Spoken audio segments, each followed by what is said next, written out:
بسم اللہ الرحمن الرحیم نحمده ونصلی علی رسوله الکریم اما بعد فاعوذ باللہ من الشیطان الرجیم بسم اللہ الرحمن الرحیم ان اللہ لا یغفر ان یشرک به ویغفر ما دون ذلک لمن یشاء ومن یشرک باللہ فقد ضل ضلالا بعیدا وقال اللہ تبارک وتعالی ان الشرک لظلم عظیم صدق اللہ العظیم۔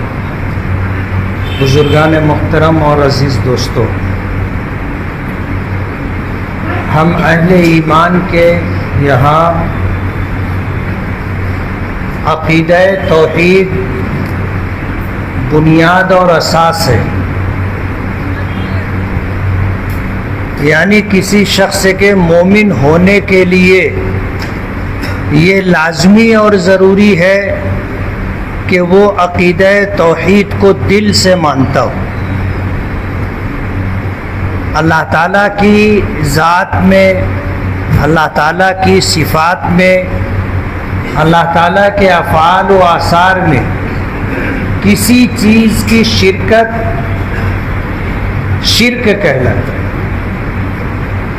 نہ اللہ کی ذات میں کوئی شریک ہے، نہ اللہ کی صفات میں کوئی شریک ہے۔ اللہ تعالیٰ وحدہ لا شریک لہ ہے۔ اسلام کا بنیادی عقیدہ لا الہ الا اللہ محمد الرسول اللہ، حصر کے ساتھ کہ کوئی بھی الہ نہیں ہے، کوئی بھی خدا نہیں ہے الا اللہ، سوائے اللہ کے۔ تو یہ توحید کا عقیدہ اسلام میں اساس ہے، بنیاد ہے، اس کو مانے بغیر کوئی ایمان والا نہیں ہو سکتا۔ پیچھے بھی یہ بات وضاحت سے کہی جا چکی کہ اللہ تعالیٰ اپنی الوہیت میں یعنی خدا ہونے میں، اپنی ربوبیت میں یعنی پوری کائنات کی تمام تر ضرورتیں پوری کرنے میں، اپنی عبودیت میں یعنی عبادت کے لائق تنے تنہا وہ ہے۔ تو الوہیت، ربوبیت اور عبودیت یہ اللہ رب العالمین کا حق ہے، اور اس میں شرکت کسی کی بھی یہ شرک کہلاتی ہے۔ توحید کے عقیدے میں ذرا سا بھی شک شبہ ایمان کو ختم کر دیتا ہے۔ قرآن کریم کی جس آیت کی میں نے تلاوت کی ہے، اللہ پاک فرماتے ہیں ان اللہ لا یغفر ان یشرک بہ، بے شک اللہ تعالیٰ اس بات کو معاف نہیں کرتا کہ اس کے ساتھ شرک کیا جائے، وَيَغْفِرُ مَا دُونَ ذَلِكَ لِمَن يَشَاءُ، اور شرک کے علاوہ اگر کسی سے کوئی کوتاہی، کوئی گناہ ہو گیا تو یہ اللہ کی مشیت کے تحت ہے، اللہ پاک چاہیں گے تو معاف کر دیں گے۔ یعنی شرک کی معافی نہیں ہے۔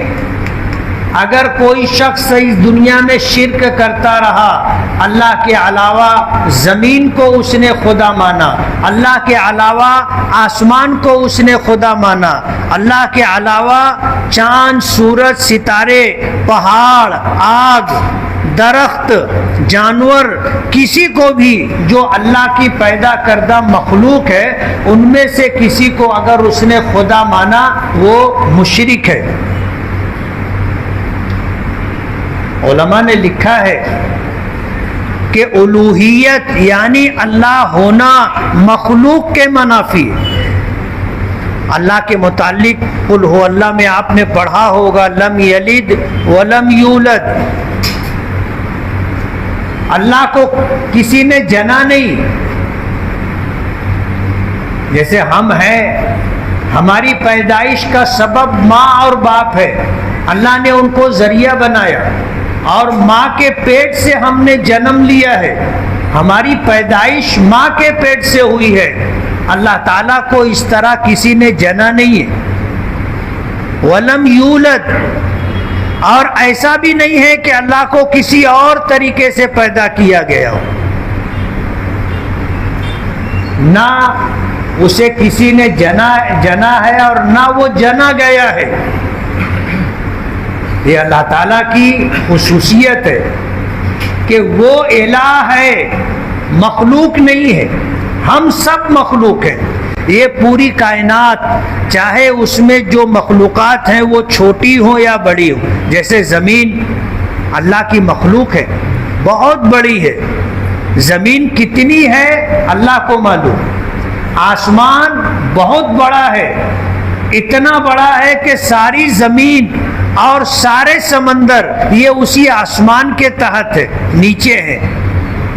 لیکن نہ زمین خدا ہو سکتی ہے نہ آسمان خدا ہو سکتا ہے۔ وجہ اس کی یہ ہے کہ زمین بھی مخلوق ہے، اسے اللہ نے پیدا کیا ہے۔ آسمان بھی مخلوق ہے، اسے اللہ نے پیدا کیا ہے۔ سورج بھی مخلوق ہے، اسے اللہ نے پیدا کیا ہے۔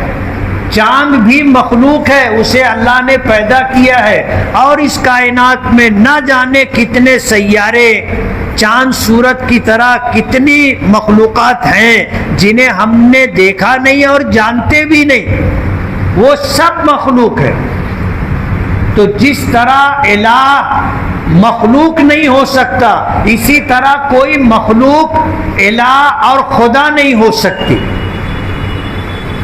یہ ہے عقیدہ توحید، اور یہ سب سے اہم اور بنیادی چیز ہے۔ اگر کوئی شخص اس دنیا سے گیا اس حال میں کہ اس کے پاس ایمان یعنی عقیدہ توحید ہے تو اس کی نجات ہو جائے گی، اور اگر کوئی دنیا سے اس حال میں گیا کہ اس کے پاس توحید کا عقیدہ نہیں تھا، اس سے یہ غلطی ہو گئی کہ اس نے اللہ کی ذات میں یا اللہ کی صفات میں یا اللہ کے افعال و آثار میں کسی چیز کو شریک مانا یا اللہ جیسا مانا، تو وہ شرک کا مرتکب ہوا ہے، اس کے پاس توحید نہیں ہے۔ یہ جب میدان محشر میں جائے گا تو اس کی بخشش نہیں ہوگی۔ یہ اللہ پاک کا اعلان ہے قرآن کریم میں، اور ایک سے زائد مقامات پر ہے، ان اللہ لا یغفر ان یشرک بہ، اللہ تعالیٰ شرک کو معاف نہیں کرے گا، ویغفر ما دون ذلک لمن یشاء، اور شرک کے علاوہ باقی تمام گناہ اللہ کی چاہت کے تحت ہے، اللہ چاہیں گے معاف کر دے، لیکن شرک کی معافی نہیں۔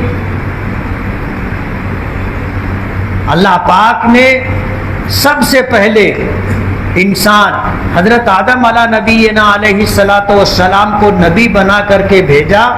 ایک پیغام تھا، ایک بات کی دعوت تھی کہ انسانوں کو اس بات کی دعوت دی جائے کہ وہ اللہ وحدہ لا شریک لہ کی ربوبیت، الوہیت اور عبودیت کو مانے اور اس میں کسی کو شریک نہ ٹھہرائے۔ خود نبی کریم صلی اللہ علیہ وسلم جب نبوت و رسالت سے سرفراز ہوئے تو مکے میں رہتے ہوئے یہی پیغام دیتے رہے کہ یا ایھا الناس قولوا لا الہ الا اللہ تفلحوا، اے لوگو لا الہ الا اللہ کہو، لا الہ الا اللہ کو مانو، کامیاب ہو جاؤ۔ کل قیامت کے دن میدان محشر میں حساب و کتاب کا آغاز اور ابتدا یہیں سے ہوگی۔ اگر کسی شخص کے پاس ایمان ہے، عقیدہ توحید ہے ایک طرف، اور جن کے پاس ایمان اور عقیدہ توحید نہیں ہے انہیں ایک طرف کر دیا جائے گا۔ سورہ یاسین میں اللہ پاک نے فرمایا وَامْتَازُوا الْيَوْمَ أَيُّهَا الْمُجْرِمُونَ، علماء نے لکھا ہے کہ وَامْتَازُوا الْيَوْمَ أَيُّهَا الْمُجْرِمُونَ میں مجرمون سے مراد مشرکین ہے، جنہوں نے اللہ کے ساتھ اس کی ذات و صفات افعال و آثار میں کسی چیز کو اگر شریک مانا ہے، میدان محشر میں ان کو عقیدہ توحید رکھنے والوں سے الگ کر دیا جائے گا. اور جنہوں نے شرک یا کفر کیا ہوگا ان کا حساب کتاب نہیں ہوگا، وہ بغیر حساب کتاب کے جہنم میں جائیں گے، ان کا کوئی حساب و کتاب نہیں. اگر انہوں نے اس دنیا میں کوئی بھلا کام کیا ہوگا، کوئی بھلا کام کیا ہوگا تو اس کا صلہ اور بدلہ ان کو دنیا ہی میں دے دیا جائے گا. آخرت میں ان کے لیے کسی بھلائی کا کوئی بدلہ نہیں ہے. اگر وہ شرک اور کفر کے ساتھ اس دنیا سے گئے تو بغیر حساب و کتاب انہیں جہنم میں بھیج دیا جائے گا. حساب و کتاب ان لوگوں کے لیے ہے جن کے پاس ایمان ہے، جن کے پاس عقیدہ توحید ہے، ان کا حساب و کتاب ہوگا. اور ان اہل ایمان اور عقیدہ توحید رکھنے والوں میں ایک بڑی جماعت ایسی ہوگی جنہیں اللہ اپنے فضل سے بغیر حساب و کتاب جنت میں بھیجے گا. ایک بڑی تعداد ایسی ہوگی جن کا حساب نہیں ہوگا، اور حساب نہ ہونے سے مفہوم یہ ہے، اس کا مطلب یہ ہے کہ اللہ کی بارگاہ میں پیشی ہوگی، ان کے نامے اعمال لائے جائیں گے، کھولے نہیں جائیں گے، اللہ کی بارگاہ میں پیش کیے جائیں گے اور پھر اسے ہٹا لیا جائے گا، اور ان کے لیے بغیر حساب و کتاب جنت میں جانے کا فیصلہ ہو جائے گا. اب جو اہل ایمان بچیں گے، جو بغیر حساب و کتاب جنت میں نہیں جا سکے، ان کا حساب و کتاب ہوگا. ان کی نیکی دیکھی جائے گی، ان کے گناہ اور نافرمانیاں دیکھی جائے گی، اور اسے تولا جائے گا. نیکی کا پلڑا جھک جائے تو اسے جنت میں بھیج دیا جائے گا، اور اگر گناہوں کا پلڑا جھک گیا تو پھر اللہ کی مشیت پر ہے. اللہ پاک چاہے تو معاف کر کے جنت میں بھیج دے، اور چاہے تو گناہوں کے بقدر اسے سزا کے لیے جہنم میں ڈال دیا جائے.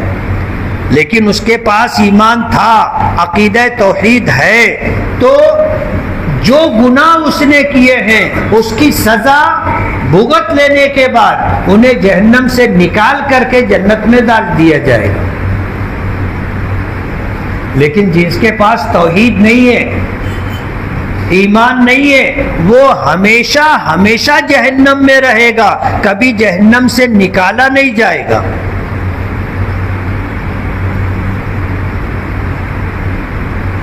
اس لیے اس میں کوئی کمپرمائز نہیں. عقیدہ توحید کے بارے میں کوئی مفاہمت اور کوئی مصالحت نہیں. ہم بمانگ دوہل کہتے ہیں لا الہ الا اللہ محمد الرسول اللہ. ہم اپنے عقیدے کا اظہار کرتے ہیں اور گواہی دیتے ہیں اشہد ان لا الہ الا اللہ واشہد ان محمدا عبدہ ورسولہ. یہ ہمارا عقیدہ ہے اور یہ ہماری گواہی ہے. ہم اشہد ان لا الہ الا اللہ اس لیے کہتے ہیں کہ اللہ تو سن ہی رہا ہے، اللہ کی مخلوق بھی سن کر کے گواہ ہو جائے کہ یہ اللہ تعالیٰ کی وحدانیت کا عقیدہ رکھتا ہے اور اس بات کی گواہی دے رہا ہے کہ اللہ کے سوا کوئی معبود نہیں. اس بات کی فکر ہونی چاہیے کہ ہمارا عقیدہ توحید متاثر نہ ہو، اس میں ذرا بھی شک شبہ نہ پیدا ہو. یقین کامل یعنی دل کے یقین کے ساتھ اس عقیدے کا نام ایمان ہے. اب ہم اس میں کتنے پکے ہیں میں آپ کے بارے میں یا آپ میرے بارے میں فیصلہ نہیں کر سکتے. میرے دل میں کیا ہے میرے رب کے علاوہ کسی کو معلوم نہیں، اور آپ کے دل میں کیا ہے اللہ کے سوا کوئی نہیں جانتا. اس لیے ہم کسی کے دل میں ایمان ہے نہیں ہے اس کا فیصلہ نہیں کر سکتے. ہم تو دیکھیں گے وہ کہتا کیا ہے. جب وہ یہ کہے اشہد ان لا الہ الا اللہ و اشہد ان محمدن عبدہ و رسولہ، ہم گواہی دیں گے اس کے بارے میں کہ اس نے اللہ تعالیٰ کی الوہیت اور نبی کریم صلی اللہ علیہ وسلم کے رسالت کی گواہی دی ہے، ہم نے اپنے کانوں سے سنا ہے، ہم کہیں گے کہ یہ ایمان والا ہے۔ حساب و کتاب اللہ دیکھیں گے، ہم نے جو سنا، ہم نے جو دیکھا، ہم اس بات کی گواہی دیں گے۔ عقیدہ توحید ہمارا بنیادی عقیدہ ہے، اور کل میدان محشر میں اسی پر فیصلہ ہوگا۔ جس کے پاس ایمان عقیدہ توحید ہے اسے ایک طرف کر دیا جائے گا، جس کے پاس نہیں ہے اسے الگ کر دیا جائے گا، اور جن کے پاس ایمان نہیں ہے بغیر حساب و کتاب جہنم میں جائیں گے اور ہمیشہ ہمیشہ جہنم میں رہیں گے۔ اور جن کے پاس ایمان ہے ایک بڑی جماعت ان میں سے بغیر حساب و کتاب جنت میں جائے گی، جو بچیں گے ان کا حساب و کتاب ہوگا۔ پھر اللہ پاک جس کو چاہیں معاف کر دے، جس کو چاہیں سزا دے، اور سزا بھگتنے کے بعد پھر اسے اللہ پاک جہنم سے نکالیں گے اور جنت میں داخل فرمائیں گے۔ آج دنیا اسی کے پیچھے پڑی ہے۔ ہمارا بنیادی قرآن کریم میں بنیادی حکم ہے لا اکراہ فی الدین، دین کے بارے میں کسی کے لیے زور زبردستی نہیں ہے۔ ہم اعلان کرتے ہیں لکم دینکم ولی دین، تمہارے لیے تمہارا دین، میرے لیے میرا دین۔ دین کے بارے میں لا اکراہ، کوئی جبر، کوئی دباؤ، کوئی پریشر، کوئی زبردستی نہیں۔ یہ ہر شخص کا ذاتی مسئلہ ہے، وہ چاہے جس مذہب کو قبول کرنا چاہے کرے۔ اسی طرح اسی لیے دیکھو آج دنیا میں ایک نہیں 57-58 اسلامی ملک ہیں، لیکن وہاں رہنے والے مسلمانوں کے علاوہ جتنی قومیں ہیں ان کے الگ الگ مذہب ہیں، ان کی عبادت گاہیں الگ ہیں، ان کے ساتھ اسلامی ملکوں میں کوئی زور زبردستی نہیں ہے۔ وہ اپنی عبادت گاہ بنا سکتے ہیں اور اپنے مذہب اور عقیدے کے مطابق عبادت کر سکتے ہیں، پرستش پوجا پاٹ کر سکتے ہیں۔ اسلامی ملکوں میں انہیں روکا نہیں جاتا۔ کیوں؟ لا اکراہ فی الدین، دین کے بارے میں کوئی زور زبردستی نہیں ہے، اعلان ہے لکم دینکم ولی دین۔ لیکن حیرت ہوتی ہے کہ آج ہندوستان میں ہم سے ہمارا عقیدہ توحید چھیننے کی کوشش کی جا رہی ہے۔ لوک سبھا میں اور راجیہ سبھا میں وندے ماترم کا بل لا کر کے اسے منظور کیا گیا۔ جمعیت علماء ہند اور مسلم پرسنل لا بورڈ نے اسے قبول نہیں کیا، سپریم کورٹ نے اسے چیلنج کیا کہ یہ اس ملک کے سنویدھان اور اس کے قانون کے خلاف ہے۔ اس ملک میں بنیادی قانون یہ ہے کہ اس ملک میں رہنے والے ہر شہری کو اپنے مذہب کے تئیں آزادی ہے، وہ جس مذہب کے مطابق چاہے اپنی زندگی گزار سکتا ہے، اس پر کوئی زور زبردستی نہیں ہوگی۔ یہ سنویدھان کا، ملک کے قانون کا دیا ہوا حق ہے جو ہمارے پاس ہے۔ اور آج فرقہ پرست طاقتیں، اسلام دشمن طاقتیں، مسلم دشمن طاقتیں اس کے خلاف قانون بنا رہی ہیں۔ وندے ماترم کا قانون پاس ہوا ہے، اس میں ہندوستان کی زمین کو خدا مانا گیا ہے کہ یہ بھارت کی زمین جو ہے یہ خدا ہے۔ ظاہر بات ہے ہم اللہ کے علاوہ کسی کو خدا نہیں مانتے۔ زمین تو آسمان کے مقابلے میں چھوٹی ہے، ہم آسمان کو بھی خدا نہیں مانتے۔ اس آسمان میں سورج کو ہم دیکھتے ہیں، آسمان کے مقابلے میں بہت چھوٹا ہے، ہم اس کو بھی خدا نہیں مانتے، جبکہ وہ پوری کائنات کو روشن کرتا ہے۔ ہم چاند کو بھی خدا نہیں مانتے. کسی کی عزت کرنا، کسی کا احترام کرنا، یہ اس کو خدائی کا مقام دینا نہیں ہے. خدائی صرف اللہ کے لیے. لا الہ الا اللہ محمد الرسول اللہ، یہ ہمارا عقیدہ ہے. یہ کسی شاعر کی نظم ہے جس میں بھارت کی سرزمین کو خدا مانا گیا ہے اور دیوی دیوتاؤں کو خدا مانا گیا ہے، اور بھی چیزوں کے بارے میں اس طرح کی بات کہی گئی ہے. ہم تو کسی پر زور زبردستی نہیں کرتے، اور آپ کو ملک کے قانون نے یہ حق نہیں دیا ہے کہ آپ ہم پر زور زبردستی کریں کہ ہم اپنا مذہب چھوڑ کر کے، عقیدہ توحید چھوڑ کر کے بھارت کی زمین کو ہم خدا مانیں. ہمارے مذہب میں اس کی اجازت نہیں. اب اگر کوئی ہندوستانی جو مسلمان نہیں ہے یہاں سے چلا جائے اور کسی دوسرے ملک میں جا کر کے وہاں کی شہریت، نیشنلٹی لے لے، تو کیا وہاں کی زمین کو وہ خدا مانے گا؟ اور اگر نہیں مانتا ہے تو تمہارے نزدیک اس کی کیا حیثیت ہوگی؟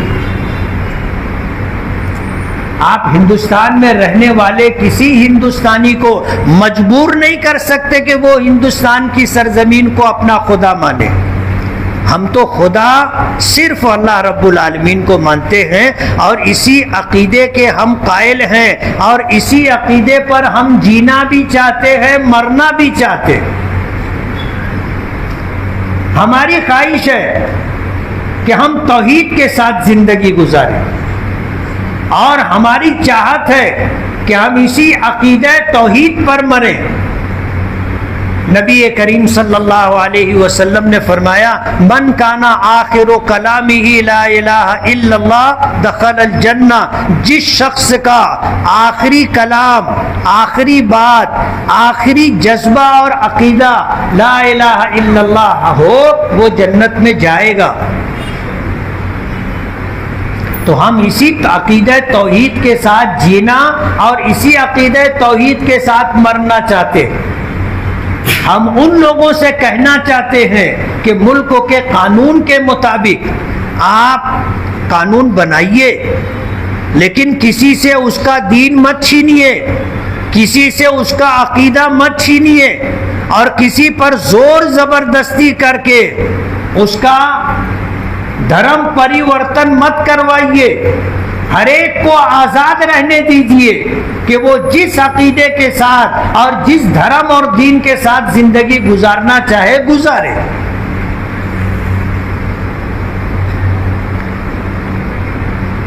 اس لیے وندے ماترم کا عقیدہ توحید کے خلاف ہے. ہم اللہ کے علاوہ زمین کو، اللہ کے علاوہ آسمان، چاند، سورج، ستارے اور کسی بھی مخلوق کو خدا نہیں مانتے. ہم خدا صرف ایک اللہ کو مانتے. کوئی ہمارے ساتھ کتنا ہی بڑا احسان کر لے، ہم اس کو نہیں بولتے کہ تو اللہ ہے. یہ تمہارا عقیدہ ہے کہ تمہارے ساتھ کوئی بھلا کام کر دے تو بولے یار تم تو بھگوان ہو.